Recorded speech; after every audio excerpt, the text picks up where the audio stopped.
बिस्मिल्लाहिर्रहमानिर्रहीम। अस्सलामुअलैकुम दोस्तों, अल्लाहुम्मा सल्ली अला मुहम्मद व आले मुहम्मद। दोस्तों चलते हैं आज की वीडियो की जानिब। तो आज की हमारी इस वीडियो का मौजू है कि अल्लाह ताला अज़्ज़ व जल इस माह रमज़ानुल मुबारक में किसकी मग़फ़िरत फरमाता है। नंबर 1, जो शख्स इस माह रमज़ान में सदका देता है अल्लाह ताला अज़्ज़ व जल उसकी मग़फ़िरत फरमाता है। नंबर 2, जो शख्स इस माह रमज़ान में नौकरों से काम लेने में कमी करता है खुदा उसकी मग़फ़िरत फरमाता है। नंबर 3, जो शख्स इस माह रमज़ान में सुलह रहमी करता है अल्लाह ताला अज़्ज़ व जल उसकी मग़फ़िरत फरमाता है।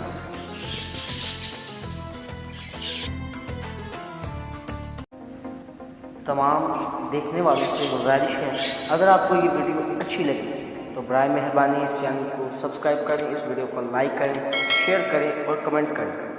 नई आने वाली वीडियो तक इंतज़ार कीजिए।